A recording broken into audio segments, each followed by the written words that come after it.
documents. Yeah, no, I get it. So let me introduce our visitor today. That is Professor Hyun, that is here with us from Case Western University. He's a professor there in the medical school, right? And he got his first degree and a master's degree in philosophy at Stanford, and then a PhD in philosophy at Stanford. And now he's teaching people in the medicine school in bioethics, actually. He's very active in this field and has served in many international committees on STEM, research, and ethics, and published in several journals by Science, and Nature has very interesting articles. He's been awarded as Fulbright Scholar and many things. One thing is quite interesting is that he also has a career in martial arts.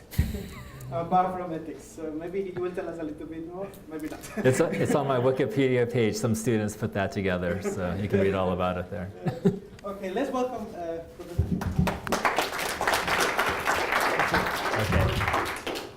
Okay, I hope people can hear me okay. It's great to be here. It's my first time in Kansas, and nice to be in the Rocky Mountains part of Kansas. I'm enjoying all the hills and everything here on campus. It's a beautiful campus. So I'm happy to present to you today this topic of new models of human biology. And so I'll be drawing on my experiences working with labs around the country, my experiences working with the International Society for Stem Cell Research, where I've been their ethics committee chairperson for many years, and I've helped draft all their guidelines, international guidelines for research. And that area of stem cell research is actually taking off into this new direction that I'll be speaking to today. Quick disclosure, I am a consultant for this company. It's a Japanese pharmaceutical company called Astellas, and they're doing clinical trials on macular degeneration and stem cell therapies for that. I am a paid member of their ethics advisory board, for which I help them think through some bioethical issues in the research. I don't think I'm going to touch on anything today that intersects with Astellas and macular degeneration and stem cell therapies, although some of the models I'm going to talk about today could be applicable for the preclinical research for this. But I don't believe anything I'm going to say today actually intersects with this work, although I thought it would be a good idea just to put it out there as a disclosure. So I'm also going to be drawing for today's talk on a couple of grants that I received, and I'll talk a little bit about the research that we're going to try to do going forward. This first one's not super directly related to today, but this is a grant looking at the ethics of chimera research. Chimera research is where you put human cells into animal models to model human disease, and this is controversial if you're using complex animal hosts like non-human primates and anything beyond rodent, and especially if you do modifications of the brain using human brain cells. So there are a host of ethical issues that we think are in the horizon. So the NIH has funded me, along with investigators at the Hastings Center, which is the bioethics think tank in New York, to look at that set of issues. The one that really applies, so there's a little bit of this mixed in today. I'll tell you where this comes in. But where it really intersects with my future research is this. I got a grant as PI from the Brain Initiative, which is an Obama administration initiative, $4.9 billion to map out the human brain, to study the human brain and how it works. Brain organoids is a major new technology, a game-changing technology for the Brain Initiative. So they're funding me, along with my co-PI from MIT, Jean-Tine Lunshoff, and we're collaborating with brain organoid researchers at Harvard and Stanford to look at emerging ethical issues in this area of research. So I'll speak to a little bit about this. The third thing, we didn't get here yet, but I think we're going to hear very soon, and this is even closer to what I'm going to be talking about today, and this is exploring ethical issues in what's called M-cells research. M-cell stands for multicellular engineered living systems. An example of this would be to take a little brain organoid that they've grown, use a 3D printed little scaffold, seed that with muscle cells and nerve cells from the same cell line, and then study how the neural muscular interface works, and you get this little thing that starts kicking around, and it's got human cells. It looks like a little frog leg. So they can construct all kinds of weird little body parts like that, and even combine that with AI and start doing biologically based AI systems using neural networks. And as you can imagine, there's lots of uncertainty about what the ethical issues might be of making these little machines out of human cells, and so this project is looking at ethical issues that come out of that. So let me get on with the talk today. I'm going to talk about models of human development, but I want to start with another kind of model that some of you may be familiar with. It's a famous set of models at Harvard, and it's the glass models of plants created by Leonard and Rudolf Blaschka. And it's the father and son team where over 100 years ago, they created 4,000 models of plants from glass. And this is blown glass. And they are life-size to larger than life-size. They were made for the benefit of Harvard botany students who then used these models to study plant specimens, both healthy and diseased, year-round, without ever having to go back to the original specimens. Incredibly incredible. I mean, when you walk in, you can't believe that they're made out of glass. They look like they're apples. They look like they're dandelions, etc. I mean, just look at the roots here. But anyway, so models of biology in biology are extremely useful because it will help students learn about diseased and healthy states of organisms, and they're convenient. You don't have to go to the original source every time. In a building. And these models they delight audiences, visitors to campus all the time. That's one of the major attractions on campus. But just one building over from the Museum of Natural History, just a stone throw away, is this building, which is the Department of Stem Cell and Regenerative Biology. And in this building, they also make models of human biology. And these are living dynamic models. You have a model of the brain. This is liver and airway. These are called organoids. Organoids are living models of either human or other animal biology, depending on what cell lines you're using. If you use human cell lines, you can make human organoids.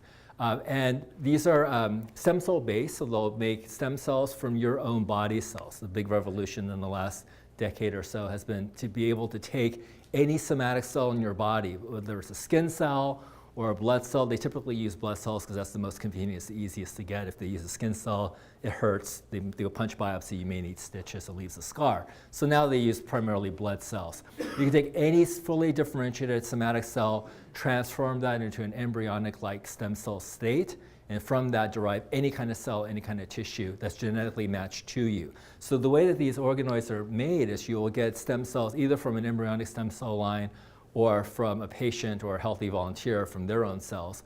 And you give them a little nudge, special signals to get them going in a particular pathway of development. And if you put them all together in the right way, they will start to self-organize into, if you have brain cells, they'll start to self-organize into fetal brain-like structures or liver buds or little airway buds. And you can do all kinds of experiments on these little masses of developing organ tissue. One would be just to study how organs form and how things get organized. But number two, if you have diseased organoids from patient samples, you can do drug screening on things like liver buds or airway or lung models for CF. Okay, so these are dynamic models of human biology, and they're right next door to the glass flowers. The glass flowers evoke lots of delight from visitors. When people find out about this stuff, they get anxious. Okay, so we're going to talk about one particular type of organoid. It's the brain organoid. It's probably the most sensitive of the type, because I don't think people get too worried about little lumps of, liver or gut. The eye is a little bit of a question. You can make little optic cups that look like little eyes. You have heart organoids. You have other various organs. The brain is the one that's probably the most sensitive, so we'll get to that in a moment. And what you can do with the organoid, like I said, the M cells are basically where you take an organoid, you don't just study how it develops or screen drugs on it, you pair it with other things, other little machines, and you build stuff with it. All right? So we'll get back to organoids in a moment, especially the brain. But these are models of human development, and they do evoke some uncertainty and dis-ease among people. Also, what researchers do, both at Harvard and all around the world, is make embryo models. Now, this was the very first study of an embryo model published in Nature Methods in 2014. And these are self-organizing little structures. And the very first thing that they were called, the very first name they were given was this, souls. SOELS, self-organizing embryo-like structures. And George Church, who came up with the term souls, I had to have a discussion with him. I said, he's one of my collaborators on a few projects. I said, don't ever use the word souls because that's, I can imagine church's souls, right? Because soul has, at least in philosophy, has the connotation of a self-organizing principle. You have the Aristotelian soul, which was thought to be this inner organizing force that gives human beings life. And I know that it's kind of an interesting, catchy little title, but the big question right now is actually what to call these things. So let me describe what's happening here. So this experiment was done at the Rockefeller University in New York. And researchers, Warren Flash was the one that came up with this, decided to try to make stem cells specialize into cells of interest, but one of the ways you can make them specialize is not only to give them chemical signals to make them differentiate, but to see if there's any special role that cell-to-cell signaling and communication have for further development. So they did not expect this to happen at all, but what they decided to do was get a micro-pattern dish. So it's a two-dimensional Petri dish, right? And it's micro-pattern to keep the cells tightly clustered into a tight circle. So they're forced to be together. And they try with different dimensions, different diameters. So they have large circles, small circles. And there was this one particular size circle that gave you this result. And they didn't expect this. So they put all the cells together. They wanted to see what would happen if they put them in contact with one another. Gave it just a little bit of bone growth factor just to kind of get them started. And in just a couple of days, it patterned into this. What's going on here? So when they did analyses of the cell types, they found this is a flattened post-implantation embryo. Because in 2 days, it formed these layers. So this outer layer is the endoderm. This next layer in is mesoderm, which makes your blood system. And then the very center is ectoderm, which makes your brain and skin. So it had all three germ lineages that you see in the developing embryo after implantation, but it was flattened down.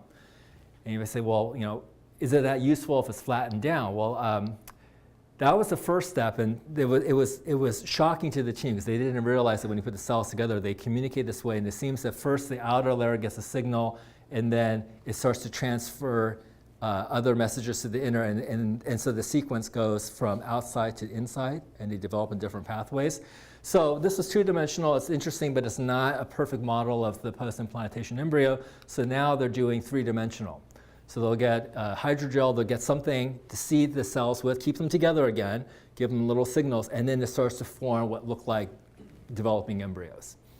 Now, why are they doing this? Because you want to study how embryos develop after implantation, and you can't study real embryos in that context. Women don't even know they're pregnant at day 14 or the first few weeks. They don't know that there's an embryo implanted, so there's no way to study this in real time. And if you have an actual model of an embryo like this, you can try to discover things like, what developmental cues happen at what point, and what tends to go wrong in diseased embryos versus healthy embryos. You might say, well, how would you actually know that this model really does recapitulate embryogenesis and actually does give you a good insight into what's happening in the womb during development?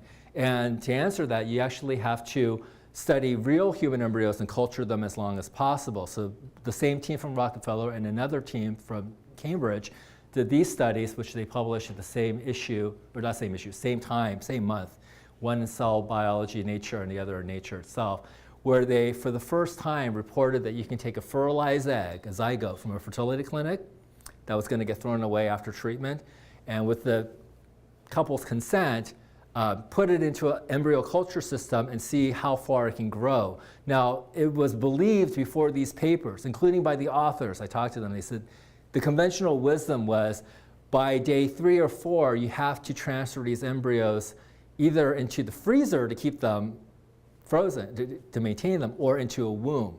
And they have to be in a woman's body to then get the signals from the woman's body to know what to do next, which signals to turn on, how to develop. Well, what this shows is actually the embryos, the fertilized eggs, whatever you want to call them, don't need maternal signaling. In the absence of maternal tissue, they self-organize, they go on autopilot, they do so much more than you would expect on their own.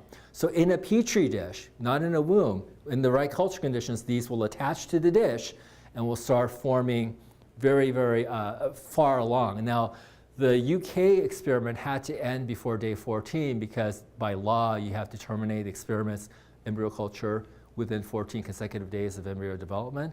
In the US and New York, there's no law. There are some guidelines that I'll talk about in a moment. There's no law prohibiting it, but they ended the study at day 13. They fixed it on the slide and they preserved it. But what was happening? Well, it was going day 7 to 8, progressing, 8, 9, 9, 10. Every day they came back to the lab, they were shocked to see it kept going. After a while, they were cheering it on, go, go, go. And then they decided, oh, geez, we're getting close to the time, the cutoff point, and they fixed it on the slide. So if you look at this, for example, that looks a lot like this. Yeah, it's three-dimensional. It's got the same layers. But they were able to see that the natural embryo actually does do what they believe the model is doing. So they can compare the two, natural embryo formation with the model of that to then cross-reference how accurate is your model. Now, why would you want to study these embryos up to day 14? Well, that represents the point after implantation when the body plan starts to form and when you start getting into different germ layers and you start getting cells that start committing toward the 3 different germ layers, right? The mesoderm, endoderm, ectoderm, and it starts to then form the basic body plan from that point forward. Well, that's also when most pregnancies fail, when most miscarriages happen, and when most birth defects start. So if you want to increase the efficiency of, let's say, IVF, in vitro fertilization, you want to know as much as you can about what goes right and what can go wrong during this process. One of the unpublished data points from the New York group that I thought was fascinating was they said not all their embryos made it to day 13 or up to the 2-week mark. Not all of them did. And when they looked at the percentage of embryos in culture that failed to go very far, it was the exact same percentage of embryo transfer failures in IVF. So they're hoping that they could find signals earlier on before you transfer to the womb and to predict which ones are probably going to make it to implantation and beyond and which ones won't. And that could potentially save a lot of heartbreak for couples who are trying, and about 60% of the time the embryos fail in the womb. Okay, so what's interesting about this kind of research, one argument can be made is by studying natural embryos in this state and learn more about embryo development for a limited number of embryos and gather all the data, you could end up saving in the future a whole lot more embryos from embryo loss and transfer to the womb overall, like globally. Because IVF is still extremely inefficient. I mean, you still have basically from transfer to the womb to an actual baby being born is about 30% of the time that happens. Okay? All right, so lots of interesting in these embryo models, but it starts to push up against this 14-day limit that I briefly mentioned. So in the very same issue of Nature where those papers got published, I also published this commentary along with colleagues Amy Wilkerson and Josephine Johnson, and we argue that both the natural embryo research and also the synthetic embryo research raises this really difficult policy question of, well, definitely the natural embryo research does go right up against the 14-day rule, but depending on how good your embryo models are, those could also start to go up against the 14-day rule itself. And there may be some good reasons now scientifically to try to move that 14-day limit a little bit further down to some other later time point. And so we need to understand a little bit, well, what is this 14-day rule and what is its history? So I just wanted to say something just brief about this. I do want to kind of go through my slides and then save time for discussion, 10, 15 minutes at the end. So if you do have some questions that come up as I'm going through this material, just jot it down or keep it in mind and I can try to address it afterwards, okay? But what is the 14-day rule? Why is it important? Well, what it says is, the very first time this rule came out was right after IVF, in vitro fertilization, was successful in the UK in 1978. Louise Brown was the first baby born from this process, right, of taking the egg and the sperm, fertilizing the egg outside the body, and then transferring it into the womb. In the US, there was great interest in bringing that technology over from the UK to help US families or couples who were having trouble conceiving. And this ethics advisory board was formed from the Department of Health, Education and Welfare, which is now called the Department of Health and Human Services, under which NIH sits.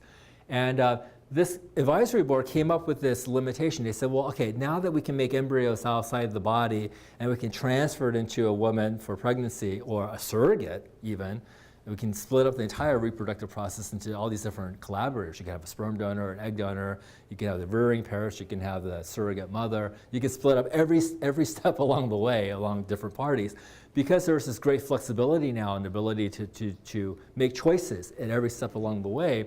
One of the choices would be, if you have remaining embryos, the embryos you're not going to use for your own reproduction, you created too many, let's say, you actually had success very early on and you don't need to have any more embryo transfer, what to do with these remaining embryos? And one suggestion was, well, maybe you can use them for research, because we have this resource now that you never could ever get your hands on in the past, the embryo in a culture dish. Maybe we can use them for research. And so then the question was, well, how long? How long can you keep it in the dish? Are there any limits on what you can do to this? And at the time, there was nowhere near the possibility of going beyond just a few days in the culture dish. Okay, so people thought, well, we'll just make the bright red line at day 14, because that would allow for a whole lot of scientific activity, and we had to pick some point to kind of to limit it. So one of the things that happened here was the day 14 was chosen because it was very convenient. I mean, you can just mark out 2 weeks on your calendar and just say from the time of fertilization to the end of the experiment, it can't be more than 14 consecutive days of development. And so that's what this rule says, and it is only applying to zygotes. It's only applying to fertilized eggs. Okay, so that's the first thing. The very first articulation came from a US document. It was actually, the entire advisory report was rejected by Congress because it was just too controversial. They were actually even allowing for people to make embryos, combined sperm and egg, to create an embryo specifically just for research, not for reproduction, and then it could be, repurposed for research later if the couple no longer wants it. They actually said it would be okay to get sperm and eggs from people who volunteer to then make embryos for research projects. So this was the first articulation, and then it was kind of shelved. Nobody paid attention to it after that. A few years later, though, the UK had to come up with its own laws, had to come up with its own policies for IVF and embryo research. So this committee formed, and they actually did come up with, again, a re-articulation of the 14-day rule. It was about fertilization, and it said, there's a limit to the research. So 14 days came up again, and then Canada in '93, again, zygote, 14 days, can't go beyond. So what is it about 14 days that's important, right? In '94, NIH embryo panel, again, they said you can't go beyond 14 days, but then they start broadening the definitions a little bit. They also talk about the primitive streak. So it's either 14 days or appearance of primitive streak, and sometimes that can occur a little later than 14 days. And by the way, we're talking about research that involves development of cell lines from the donated embryo. So this is before stem cell research, but they were anticipating, because they had stem cell research for mice, using mouse cells. They thought maybe at some point we can get this with humans, so they were kind of looking forward to that. So 14 days comes up again and again. Last one I'm going to show you, as late as 2005, the National Academy of Sciences guidelines for human embryonic stem cell research says you can, again, you can't go beyond, this is impermissible research. So you can't do research involving in vitro culture, intact human embryo, regardless of the derivation method, because at that time people thought you could do cloned embryos. So they said not just zygotes, not just fertilized eggs, whatever you do, however you derive this embryo, however you created it, you can't keep it for more than 14 days, or formation of primitive streak, whichever comes first. So now we're talking about different kinds of embryos that you can create, not just fertilized eggs. Now we're starting to talk about 14 days, but not just 14 days, maybe the primitive streak. So this starts to get very confusing for synthetic embryos, because synthetic embryos are not zygotes, it's not fertilized eggs, but neither is a cloned embryo. You know how you make a cloned embryo? You get an unfertilized egg, you take out the DNA, you fuse it with a somatic cell. So that's a synthetic thing. You fuse an egg cell with a skin cell, and then you can trick it into thinking it just became a fertilized egg, and it goes through embryogenesis. You put it into a uterus, and then you get a cloned sheep, you get a cloned dog, pig. We haven't had cloned humans yet, but we actually now finally did cloned non-human primates. So those are synthetic embryos in a sense, and then there's this business about 14 days of the primitive streak. So what's going on here? 14 days does not seem to be really important. What people, I think, meant was the developmental stage that 14 days normally represents. So remember the synthetic embryo, the flattened out embryo thing? I told you that happens in 2 days.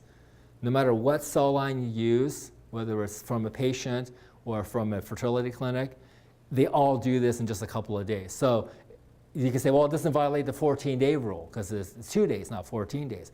But it recapitulates what's happening in day 14 of consecutive development. So I think it's really the stage of development that's supposed to be important, not the number of days you can count, right? So what is it about the stage of development at day 14? Do you guys know what the primitive streak is? That's the very, very beginnings of your central nervous system. So so the embryo is 1 cell, all right, 2 cell, 4, 8, 16. It forms a blastocyst, has an inner cell mass, that's where you get your stem cells. But if it keeps going, if it's implanted, if it keeps going, because we notice from all of the animal models, vertebrate animals, what starts to happen is it then starts to then form a north-south axis, elongates. You get a little tube, and along that tube you start to get all the germ layers that start to form out of that central axis. So the primitive streak is that raised little portion that eventually, people believe, eventually becomes your central nervous system. And it's at that stage of embryo development, the embryos can no longer fuse or twin. They can't split apart and they can't be fused with another embryo. Before that, you can actually fuse with your twin in the womb. And this has happened. Like, people found this out with genetic testing. So you can be a chimera, you can fuse together, or you can split apart and become identical twins.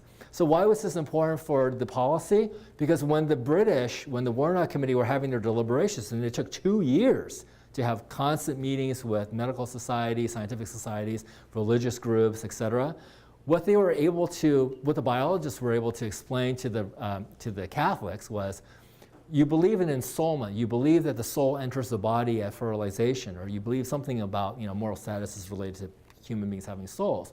Well, from a biologist's point of view, we think that that can't happen until day 14.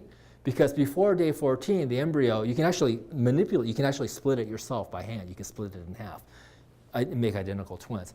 Before day 14, you can have twinning or you can have fusion. And that's a problem for people who believe in souls, because souls can't be fused together and they can't split. Okay?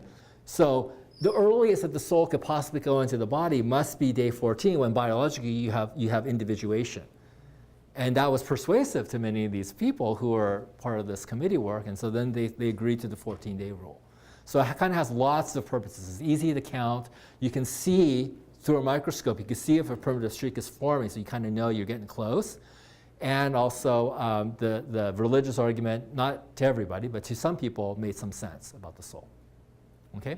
So it became ingrained around the world, wherever there were any kind of guidelines or laws around human embryo research. It started, first articulation was in the US, and the UK actually put it into law. It's actually a law. You can go to jail if you cultivate an embryo beyond 14 days. So that's why in Cambridge they had to stop the experiment by law, and in the US they just to be polite, they stopped at day 13. It spread around the world. So this is a graphic from my Nature article. And I just did the research just to find that 12 countries in dark blue have it in law. Canada, the UK, right? Iceland, Sweden, Australia, New Zealand, South Korea, Spain. There are several countries where by law they explicitly say you can't culture an embryo in the dish beyond that point. And then in the lighter blue, there are guidelines. US is just guidelines, usually associated with stem cell research. Same thing for China and India. They're guidelines, but there's no penalty if you go beyond 14 days, other than, I guess, scientific ostracism, or you might not be able to publish your data in Science and Nature, right? But you're not going to go to jail. You're not going to get fined. I would actually paint the entire globe now, at least the light blue, because the International Society for Stem Cell Research, which represents stem cell research all around the world, has actually adopted this language. So this is the third time I worked with them on guidelines. This is the most recent version. So I was the one that wrote this, and it was challenging, and I knew what I was doing because I was vague on purpose, because it's still highly fluid. So look at the language. People pointed this out, and they said, yeah, guilty, I know. What they said is, look, under impermissible, we said in vitro culture of any intact human pre-implantation embryo, so we're talking about zygotes there, the fertility clinic stuff, or, and this is where people say, what do you mean? Organized embryo-like cellular structure with human organismal potential. What the hell does that mean? Okay, so I'll give you examples of what it might mean, and we're not quite there yet, but we're getting very close. Regardless of derivation method beyond 14 days or formation of primitive streak, whichever occurs first. So adding this little bit was a last minute edit because of the research I'm going to talk about next, or I already kind of mentioned some of this, right? So what does this mean for human organismal potential? Well, let me tell you, this is an ongoing debate in the field. The journal Nature has picked up our guidelines, and they said we are now requiring anybody doing embryo research, whether it's gene editing research on embryos or other kinds of embryo manipulation, when they submit manuscripts to Nature, they have to have a statement that says they comply with these guidelines. And what they're doing now is they're sending these manuscripts to me and I think some of the other people on our committee. And the question Nature asks us is, please review this manuscript, not for the science, we have scientific editors, reviewers for that, but please answer whether or not they actually followed your ISSCR guidelines. So we have lots of gray area here, because now we're getting manuscripts where people have made embryo models, and they're really complicated, they're really thorough, and then they say, well, these don't have full organismal potential because they can't attach to the womb. They don't have the little machinery, they don't have the ability to form all the extraembryonic placental stuff. So therefore, it doesn't have human organismal potential. And this is open for debate because you might say, well, but think about what you just said, extra embryonic material, right? So that's not the embryo, it's like the extra stuff, the placenta, the sac, everything else. So is that, does that have full potential or not? I will tell you that there's mouse data where they'll make the mouse embryo stem cell models using mouse stem cells. And there's unpublished data, it hasn't been, I don't think accepted quite yet, but they've actually transferred them into mouse surrogates and it caused pregnancies. So just think about that for a second. You can take a skin cell from a mouse, or if the mouse data translates to human, maybe human, you can take skin cells from mice, make them into stem cells, put them together in this little gel structure thing, and make them sort of go through the first steps of embryogenesis, and then transfer that whole thing into the womb, and it signals pregnancy. And they didn't go to term, but it seems to create something like a developing fetus in the mouse from skin. Okay. So this is the current state where we're still trying to review and define what exactly we mean by this. We knew when we put this language out there that this is a highly evolving, rapidly evolving field. And we didn't want to put anything really specific here because we wanted to see, like, where's the science going? What's possible? And what do people actually want to do before we put something under impermissible? And we know that we have to go back and revise this in the next few years or so. So that's part of the projects that I told you about with the embryo models, for example, the M-cell stuff, is to try to gather information over the next 2 years with scientists weekly about what they're doing to kind of refine what we might mean by this. Okay, so the 14-day rule is in place. It's all around the world, either as a law or definitely as an international guideline for stem cell-based research. And I get this question all the time. They'll ask me, so what do you think? Should we change the rule? I will tell you that when it came to this language here, when we were working on this, it was on this chapter of the guidelines, it was me and George Daly, who's a close colleague of mine, stem cell scientist, accomplished one, and he's now dean of Harvard Medical School. We went back and forth on how permissive we were going to be here, because we could have, I guess, in principle, just said 21 days is the new limit, or just said something else. But we were incredibly resistant to just changing it just at the international society level, because what kind of rule is it? Well, I think it's a public policy rule. And if you look at the history of it, it was formed over many years with lots of input from many, many different people. It was not a top-down declaration from any single person or a couple of people. So my first question back to somebody, if they say to me, well, what do you think, should we change the rule, is what kind of rule do you think it is? Because there are rules about changing rules, depending on what kind of rule it is. If it's a moral rule, if it's a philosophical rule, then the rule for changing those is to come up with a better argument. And you don't need a committee to do that. You just need someone who has a really good argument, can lay out the logic, and if somebody accepts the logic of that argument, then there's your rule for changing the rule. Is it a moral rule? Is it a religious rule? Is it a public policy tool or rule? I think it's the latter. It's a public policy tool. So there are rules for changing public policy declarations. There's a whole process that you have to involve with other people. You can't just come up with the best argument. You have to get consensus. So should it be changed? You know, I don't think it's up to me or any particular person. I will tell you that there are a few proposals that I think make some good sense. So one that I'm not quite in full agreement with is just to say, we'll just move it to 21 days.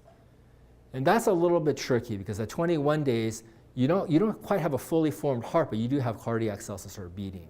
And so people might get a little, I mean, that might be a little bothersome to some people to see that in a dish, in an intact embryo, right?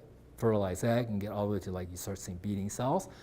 So the question though to me is that necessary to go that far? Like what is the scientific question you try to answer with that research? Because this really has to be driven by a hypothesis. You can't just do it just to see if you can do it. You know, what are you trying to answer by doing this research?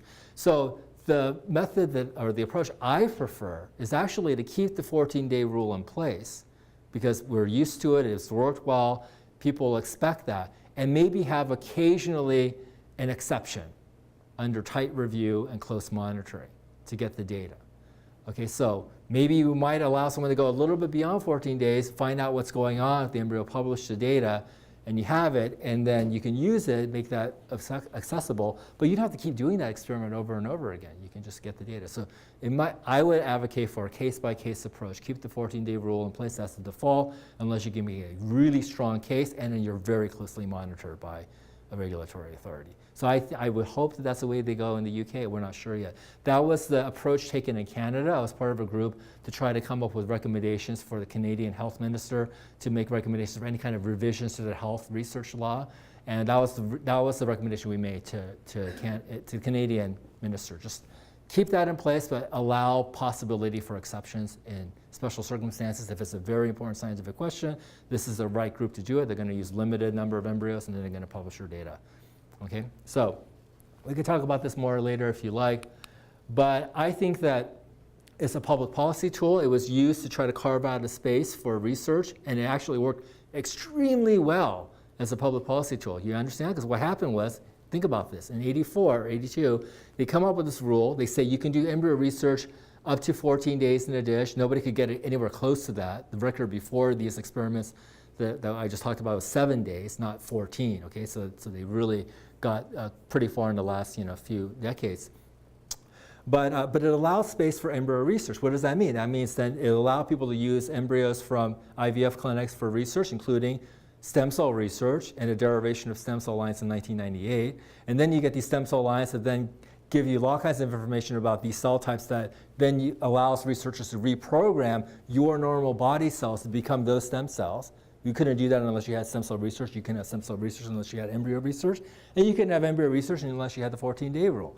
And now with these stem cells that we have, we realize you can culture them into these models that look like they're 14 days or beyond. And we also know with embryo culture, you can go really far in cultivation. So I would say this rule works so well, it kind of gave growth to a field that quickly outgrew its boundaries.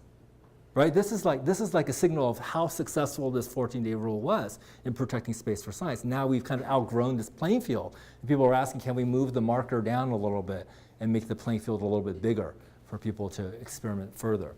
So there are rules for changing things like that, and you have to go with public policy formation. So, it's going to be complicated because in some places you have to change the law.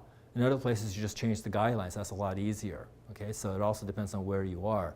All right, so let me move on. I mean, some others have also said, why don't we just get rid of the 14-day rule and just kind of go case by case for all of them? I think that's a little bit challenging to do because we don't even know what the principles are to go case by case for everything. All right, so let me talk a little bit further about synthetic embryos and embryo-like entities.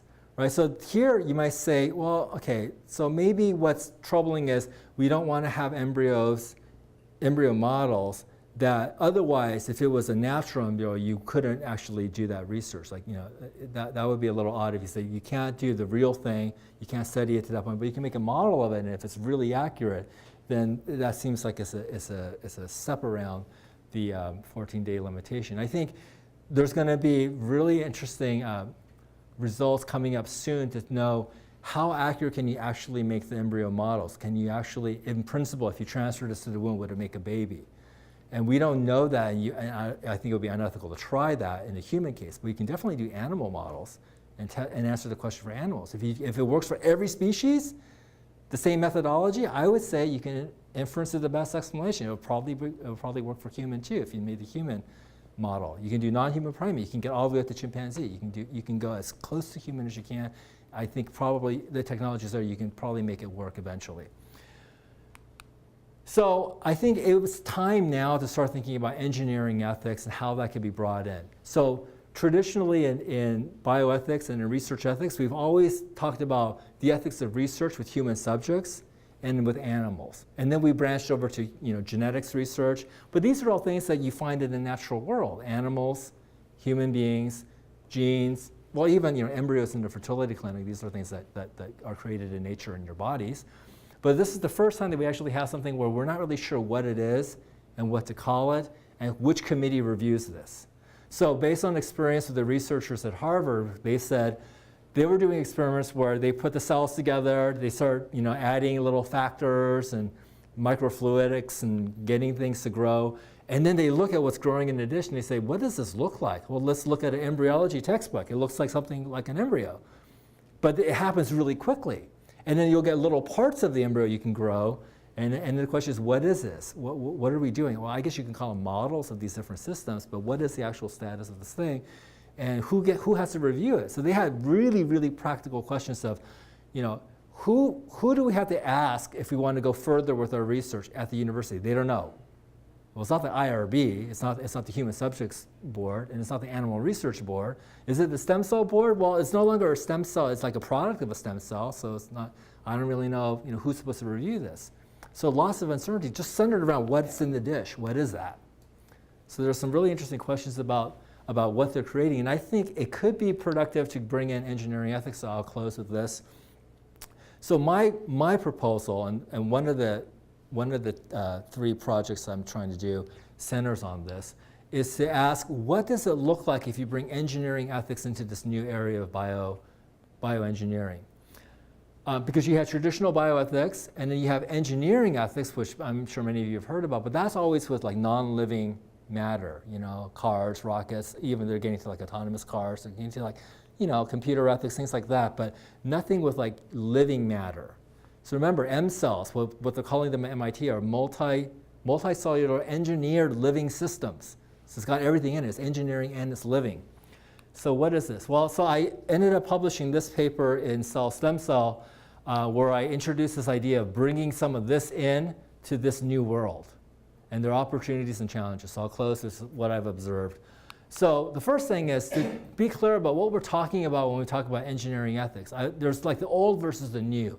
Old engineering ethics, and by the way, I don't mean by this like we don't need it anymore, it's outdated. I just mean like traditional engineering ethics was typically about things like this, right? What are the ethical implications of new technologies, and how do we sort of mitigate the harms and maximize the benefits? Other things, it's all like before the things release, so thinking about implications for society of a new technology, or implications of bad things that could happen, or other people misusing the technologies. And then silence about what's happening when you're developing the technology. And then later, when that technology is out, then you get back to engineering ethics and you talk about things like, if things go badly, how do you assign blame and how do you avoid the bad thing from happening again? So it'll be things like, giving a current example. So people are talking about implications of self-driving cars and what are the social benefits and harms of this kind of thing. And then silence, if someone's working on a self-driving car, like no one's talking about it. And then if there's a self-driving car that gets released and a bad accident happens, right? Like some of the things that have happened recently, pedestrians getting hit or accidents happening, then saying who's to blame for this flaw and how do we avoid these bad things? There's always like very early on implications and then assigning blame later. So the new engineering ethics, which largely comes out of the Netherlands, has been very interesting because it's addressing exactly that black box, exactly that zone of silence that people hadn't talked about, which is during your design phase, as you're sort of creating, and you have all these different choices of where to go, what to do, as you're building the thing, as you're designing it, not way before, not after it's done, but when you're working on it, that's an ethical activity.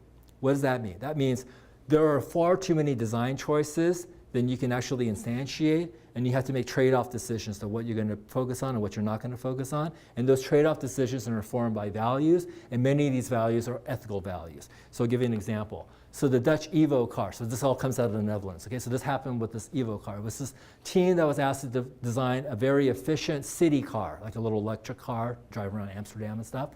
And they realized, oh my gosh, during the design phase of this thing, we did realize, they reported on this, that there was this clash of values and it wasn't clear exactly how to sort it out, because two values immediately clashed. One was safety, and to make it more safe, it had to be more heavy, more things you add to it, and efficiency, right? Because it's an electric car, you want to be environmental and efficient, so you gotta be super light, and those fought each other. Safety and efficiency, is that clear? You can't have both equally. You have to make a trade-off decision, which is more important.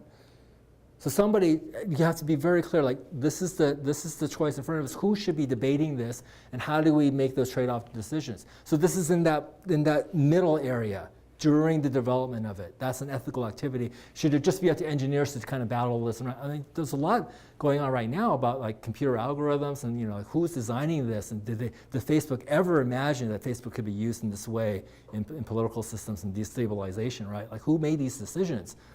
And these are really interesting, really deep ethical questions that we should be asking right now. So bringing this new framework of engineering ethics into bioengineering, what does that mean? I know you can't read this, so I pulled each one out. Let's approach it this way. Why don't we first identify, if we're getting back to bioengineering, what is the specific biological process or processes you're trying to model? What are you trying to like learn about, or what are you trying to model? And then say, there are obviously going to be value judgments motivating one choice over another. I'll give you examples in just a moment, okay? And so you have to know that there are going to be trade-off decisions for the engineer that's helping the cell biologist, or these teams. And maybe you have to, at some point, also use ethical values to help decide, or considerations to help decide what the design should be. So one goal might be something like excluding unnecessary biological completeness to reduce uncertainty. So let me give you a concrete example of what the hell I mean by number 3. So when I first wrote this paper, I wrote a draft and I presented it at a conference. This is before I published it. In the audience was this guy, Yu Shao from University of Michigan. So after I gave my talk as a society meeting, he came up to me and he said, Dr. Ken, I just kind of laid out like in the abstract what I just told you, but I didn't have a good example. He said, I know exactly what you mean, and we did exactly what you said on step 3. So what do you mean? So we made an embryo model. We wanted to study amniotic sac formation, and we could have modeled the entire thing, every aspect of it, but we decided to cut out parts of it. Like it didn't have primitive endoderm, which is an important part of a step of development of an embryo. They said, we purposefully left out primitive endoderm, because we didn't want our University of Michigan, and by the way, the state of Michigan is highly conservative on embryo research, but they didn't want administration to say, no, you can't make a model like that, because that's getting too close to the real thing. So they purposefully left out, they made a trade-off decision. You don't have to do everything. We just want to study this one phenomena. So let's just build it in a way that it will just get that, and it won't make everything else. So he said, we actually had lab meetings and we did that. So we did exactly this, and so it did this thing. You can tell this isn't quite as complete as the other pictures I showed you. It doesn't have every part, but it had this amniotic sac formation that they were studying. So that's what we mean by trade-off decision. So what's guiding this? Well, we don't want to introduce too much moral ambiguity. And by the way, the law starts coming in here and kind of knocking on the door and saying, hey, what's going on? Maybe you may be violating the law. They didn't want to invite all that trouble. And I think, what is the scientific question you want to answer? What is it you want to study? If you want to study the engine, you don't have to build the whole car with the brakes. Okay, just build the engine. Have somebody else build the transmission and model that. And in the wealth of knowledge and the wealth of publications that comes out of all these individual experiments, you can put together the big picture. But nobody has the one complete model. Okay, now I presented this once later after I published, and then I put this example in the article and I published in Cell Stem Cell. After that article got published, somebody at Mayo Clinic asked me, but what if somebody wants to model the whole thing? Say, well, that person needs to have a discussion. I was like, you got to think about the trade-offs. Like, yeah, maybe you can do it, but what else are you then inviting or stirring up in the process of that, and is it worth it? Is there any other way you can answer your research question without inviting all that in. So that's what I mean by the value trade-offs. And it's not just up to the scientists to decide. I think they have to talk with ethicists too. So that's the part of the project we're trying to do with the Brain Organoid project and the M-Cells project, to bring me in with the labs. We're meeting every week, and we're going to try to figure out like the path of how do you answer your research questions without inviting all this other stuff on top. That was the opportunity. Here's the challenge. Here's the challenge. This is a really good example from the Bush administration, George W. Bush.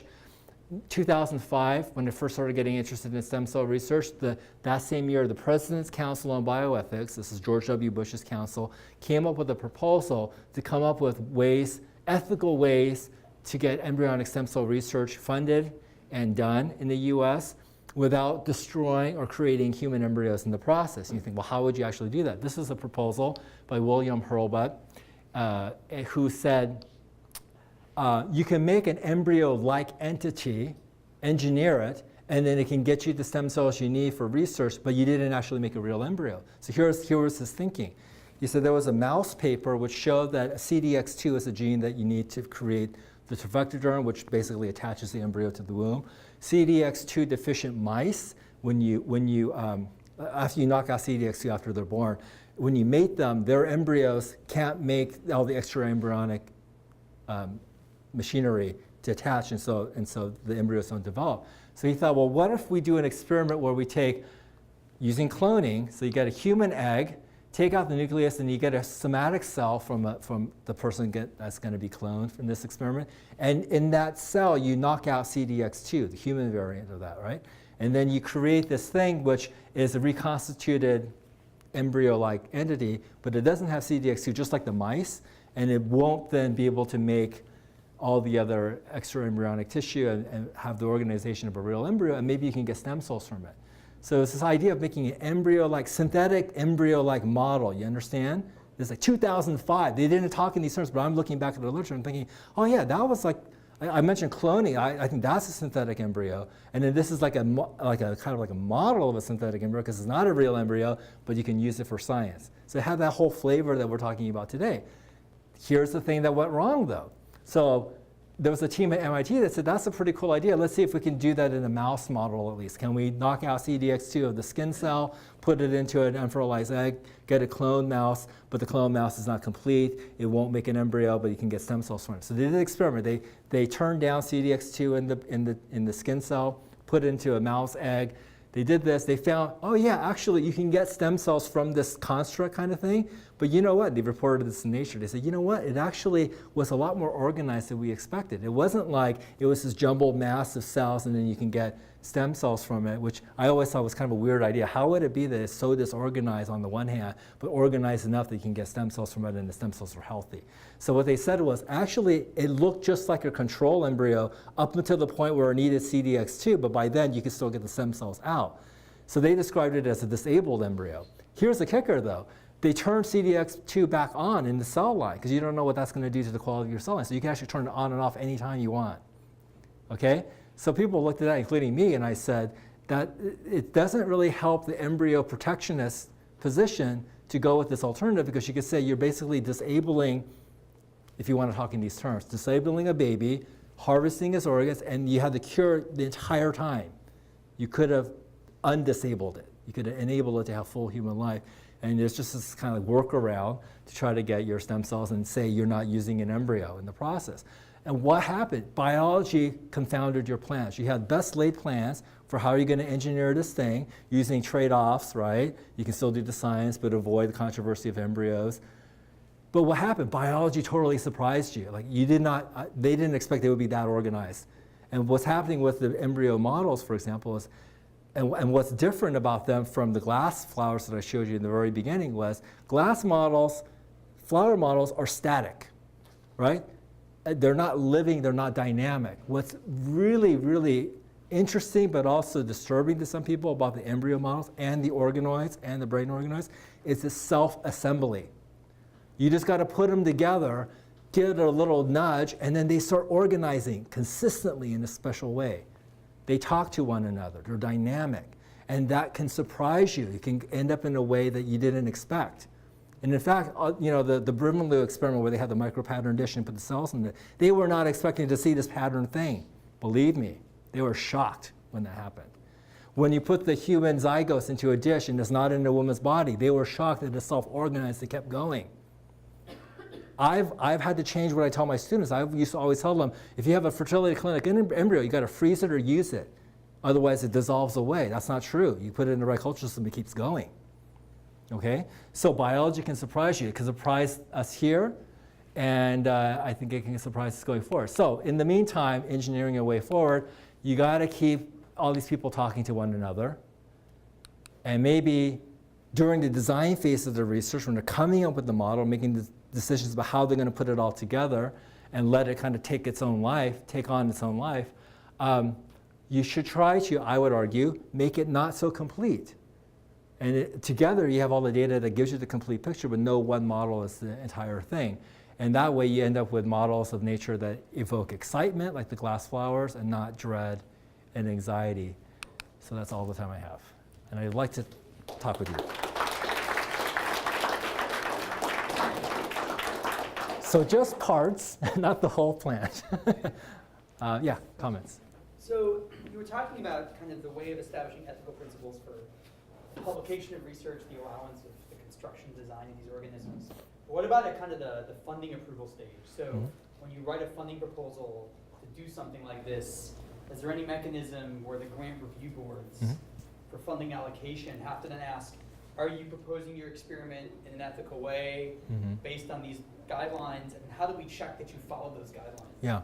I mean, you could imagine guarding against the mad scientist syndrome of somebody who wants to go out and get funding and to do something that's unethical on the side, but now they have the money so they can do that, and then there's consequences down the road, but not until they've crossed the line. Yeah. No, that's a great question. In fact, so let me first start off, because it reminded me of a very important point I forgot to make. One of the other major reasons why you want to be sure that your embryo model or thing you're making, it's not just legally is not being interpreted as an embryo, but it's for funding reasons. So the NIH can't fund any research that involves the creation or the destruction of a human embryo. They can fund research that studies cell lines that come from them, but they can't fund the actual experiment in your protocol where you're either making an embryo or you're disaggregating an embryo. Okay, so NIH would be very interested to know, well, what are these things you're making, because we may actually not be able to fund your proposal. So that's one actually very practical and important question for the scientists to keep in mind. That's why I would argue, that's another argument, why you don't want to make them so complete, because then you have a better case to make to NIH that this is eligible for NIH funding, okay? But yeah, so are there other, what should they be thinking about? I think your question was, what should they be thinking about when they're, are there limitations to what they're proposing for funders? Yeah, I mean, is there a process in the funding case? Yeah. So there is for NIH. For other funders, not so much. The only thing that would come up is this in some way violating the 14-day rule? Because all the funding agencies also want to follow that guideline. So I think, again, if it's not a complete embryo, then I don't think the issue really matters of whether it violates 14-day rule because it's not complete. But what about the people who say, no, we want to make a complete model, but it's a model, it's not a real embryo, and it's not subject to the 14-day rule. So funder, don't worry. You can fund this without any blowback. I think that to me is not so easy to avoid the applicability of the 14-day rule if you interpret it today as applying to not just zygotes, but other things you can make to have the potential for life. So now it's very interesting, because now you're going from defining what the object of interest is. You shifted from seeing where it comes from. Is it an egg that got fertilized by an egg, how it came into being? You're shifting it from that. You don't care anymore. You could be cloning. It could be other things you can do. What you're now more concerned about, I think, is what it's capable of becoming. And if that's the new standard, what is it capable of becoming? It could be from a union of sperm and egg, or it could be nuclear transfer, it could be embryo model. It could have come into existence some other way. We don't really care about that. What we care about is what can it become. And I think that's actually the new standard. That's the new interpretation of it. If that's true, then it really is a key question of how complete is this model. And if you have the animal variant of it, does that make mice? Does that make other things? If yes, it's going to be a big problem for you too. Yeah, so this is still an evolving area. And I think for funding, the big question is it an embryo? And even if it's an embryo model, is it subject to the 14-day rule? And the 14-day rule would apply if you interpret it as what can it become? Yeah, so I think it's still up in the air. Yeah, but there were articles where I had to kind of go back and forth with the manuscript authors, I said, well, please explain to me how you interpreted the ISSCR guidelines about these embryo-like structures and organismal potential. Like, how did you interpret what human organismal potential means? And they responded by saying, well, we don't think it has organismal potential because it can't make all the extra embryonic material. And I just said, well, just put that in a manuscript and say that's how we interpreted it, because other people can disagree with you on that one. They could say, because I'm one of them, I could say, I think that what you have is an embryo, but it's not able to attach. So it is an embryo in that case, right? Because you're calling it extra embryonic material. I mean, just by definition, you're saying that's not the embryo. Like, that's important. It's what it can attach to. So people can go back and forth, right? And that was a model. And they said this model can't attach. And I thought it'd be interesting if somebody makes that exact same model with animal cells and puts that into an animal uterus. But even if it fails, I mean, you can say embryos could fail in a pregnancy. They can miscarry, but they were still an embryo. It was an embryo that failed, right? So I think, yeah. Go ahead. So you said, you talked about George Bush and then the biology can surprise us. Yeah. That might induce you to be humble about your decisions, right? There should be a certain, scientists should have a certain humility about how we go about this. Yeah. I liked your discussion where you talked about whether it's a guideline or a law. And in the process of law in Britain, right, in principle, everybody has a say, right? I mean, you don't like the Conservative Party, you can vote against the Conservative Party, you can vote for the Labour Party, and then it's to get a law passed in Britain takes a lot of back and forth. Not all Catholics are probably happy with the law, but they can at least say, I live in a democratic society, and this was defined by a law. Yeah. Yeah, well, it's also, and not all societies are democratic in that way. But I don't know, I'm trying to think of a country where it's encoded in law, but it's not a democracy. I think they're all democracies. So China is a guideline in China. I'll tell you, it's not a guideline they follow very well. So I think all the countries where it's encoded in law, the process would have to be a democratic process to change it. Now, I suppose there could be a country that just by law says from the top down that this is the way it is, and they're going to just promulgate it. I haven't seen that yet. The other thing about country laws is like people move around to go to the country where they can do the research. So it doesn't really stop it. Yeah. This is actually what I'm kind of more interested in. First of all, how widely followed are these rules around the world? I mean, it's very nice that there are all kinds of things happening or not happening in the US or in Canada, but the world is large and lots of people are doing research. So how widespread is this following these rules, and is it really possible to impose some kind of a rule and follow these kinds of rules when we talk about the fact that research like that can happen anywhere? Yeah. So a couple of things I think put a little bit of limitation on the scope of that concern, because there are only a few teams that know how to culture that long, and they follow the rules. Now, can somebody go rogue and try it? Yeah, I guess they could. They couldn't publish it anywhere though. So why would somebody do this experiment? So you can't publish it. You may or may not be qualified to actually pull it off. You actually do have to get it. So we're talking about intact embryos. So you have to get these embryos somehow. So there's that whole procurement problem as well. So it's not going to be so easy to kind of pull it off. Now there are similar concerns. We didn't talk about gene editing, but there are similar concerns, and I think they're much stronger in the gene editing area. People say, well, what's to stop people from making gene edited babies? And people say, well, because regulations or laws, et cetera. Said, yeah, but somebody can gene edit their sperm. You can gene edit your sperm and then create a pregnancy with it. And I don't see how anybody could regulate or find that out. So I think it's kind of dependent on the complexity of the technology. I'm trying to get complexity of the technology, how available it is for other users, before you really start to kind of worry about the fact that who's to stop people from doing things and violating the law. But right now, I mean, it is very widely followed, mainly because this is an activity done by people who've had long careers in these areas of science and that want to publish their research, right?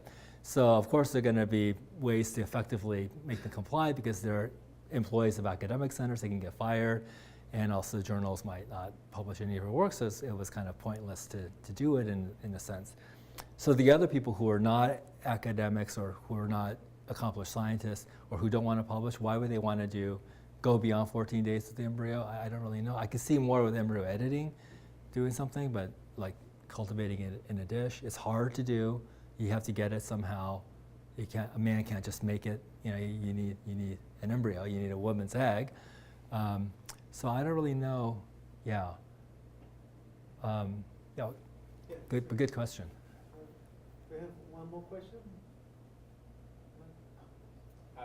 So regarding the specification of human in these guidelines, Mm-hmm. I don't know regarding hominid remains what sort of DNA there is, but in the future people have had imaginations of cloning hominids. Yeah. And where those would fall on the... That's a great question. Yeah, because people might say, this kind of gets over to embryo editing or gene editing, because some people might say, well, we can sequence Neanderthal DNA, and can't we then just kind of, like gene edit a normal human embryo or something to like Neanderthal stage, and then just see what the hell happens. Like, what is this Neanderthal? So yeah, you're right. So all these are like human-specific, human-centric.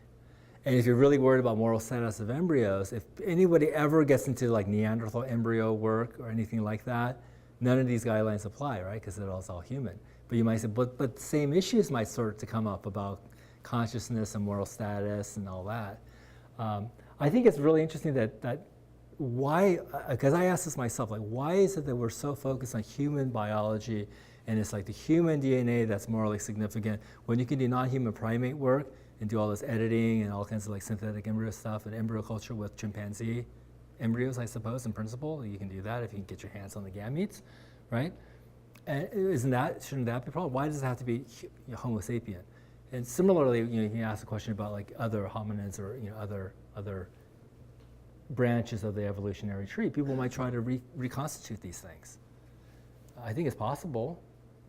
I don't think it's technically impossible to do that, but that might be ethically, impermissible, or we need to talk about that. So get away from the human specific to some other basis for thinking about these issues. Yeah. Okay, let's take a speaker. Okay.